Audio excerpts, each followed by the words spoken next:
អូខេចឹងសម្រាប់ Excel បងប្អូនធ្វើការvớiបញ្ចូលឈ្មោះក៏ enter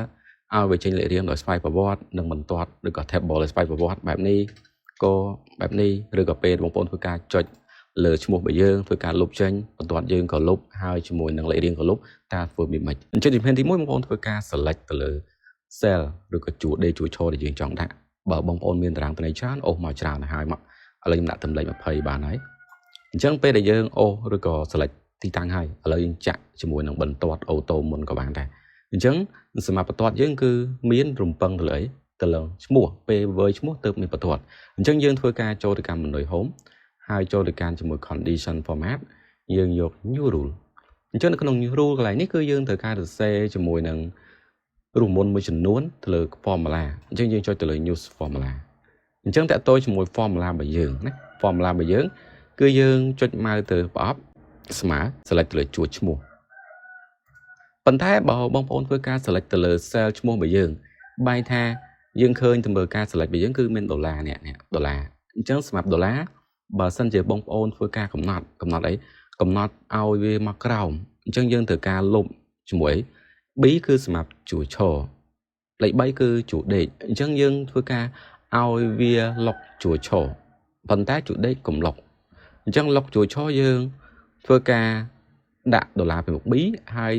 ចុចឬក៏ហៅថាដោះលុបដុល្លារចេញពីមុខលេខ3ឬក៏បងប្អូនធ្វើការ select cell របស់យើងមួយណាចេញឈ្មោះអីអាចឈ្មោះខុសគ្នាអញ្ចឹងយើងលុបដុល្លារមួយចេញ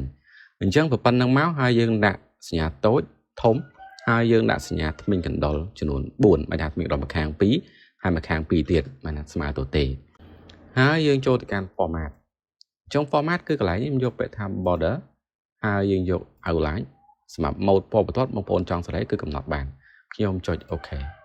ហើយខ្ញុំចុច OK មួយទៀតតោះឥឡូវយើងសាកដាក់ជាមួយនឹងឈ្មោះសក enter មានទេខ enter ក enter ខ enter ចឹងទៅបើបងប្អូនធ្វើការលុបណាយើងលុបឈ្មោះចេញបែរថាបន្ទាត់យើងក៏អត់មានដែរឥឡូវយើងបានបន្ទាត់ឥឡូវយើងត្រូវការកំណត់ទៅលើលេខរៀងមួយទៀតអញ្ចឹងលេខរៀងរបស់យើងក៏រំពឹងទៅលើឈ្មោះដែររំពឹងលើការវើបញ្ចូលឈ្មោះដែរអញ្ចឹងយើងធ្វើការយើងធ្វើការ select ឬបងប្អូនដាក់ម៉ៅកន្លែងណាដាក់ម៉ៅកន្លែងនេះមកអញ្ចឹងដាក់ម៉ៅទៅលើជួរលេខរៀងរបស់យើងមកហើយយើងទៅសេរូបមន្តមួយចំនួនគឺខ្ញុំដាក់ស្មាត if % បាកន្លែងឈ្មោះស្មើទៅទេមិនថាយើងដាក់ធ្មេញកណ្ដុរចំនួន4ដងមកឲ្យកន្លែងអីឲ្យកន្លែងជាមួយនឹងកន្លែងលេខរៀងទៅទេដែរតែបើមិនទៅទេខ្ញុំប្រើរូបមន្តគឺ sequence អញ្ចឹង sequence ហើយយើងធ្វើការដាក់